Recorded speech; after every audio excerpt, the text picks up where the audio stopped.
তাই তো আল্লাহর হাবিব রাস্তা দিয়ে যাচ্ছেন, গুরুস্থানের ভিতরে ঢুকেছেন, ঢুকেই দেখতেছেন সুন্দর নতুন গুরুস্থান, মনে হয় কয়েকশো লাশ দাফন করা হয়েছে। রাসূল প্রথম কবরের পাশে গেলেন, মুচকি হাসি দিলেন। একটু বড় করে বলতে হবে সুবহানাল্লাহ বলেন। দ্বিতীয় কবরের পাশে গেলেন, আল্লাহর হাবিব মুচকি হাসি দিলেন।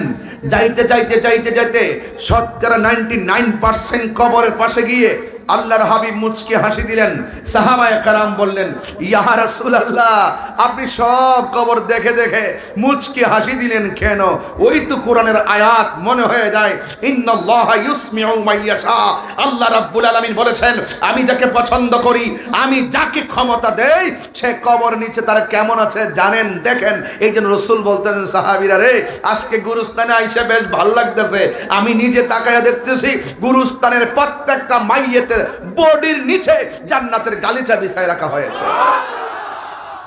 আল্লাহর হাবিব দেখার ক্ষমতা আছে না নাই? ইন দি মিন টাইমে একটু সামনে যাওয়ার পর আল্লাহর হাবিব চোখের পানি ফেলে কান্না শুরু করলেন। সাহাবায়ে কেরাম বলেন, ইয়া রাসূলুল্লাহ, একটু আগে আপনি হাসলেন, এখন আপনি লাকসামের জমিন, চাঁদপুরের জমিন, কচুয়ার জমিন, চান্দিনার জমিনের বিভিন্ন জায়গা থেকে, হাজীগঞ্জের বিভিন্ন জায়গা থেকে যারা এসেছেন, দোয়াভাঙ্গা, কালিয়াপাড়া, নাকি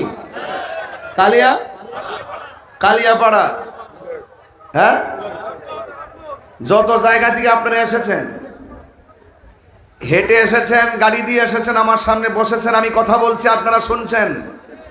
আবার আপনার বাড়িতে চলে যাবেন, আপনারা জমিনের উপরে, আবার এই জমিনের নিচে যারা এতিম হয়ে পড়ে আছে, তারা চাইলে কিন্তু এখানে আসতে পারছে না।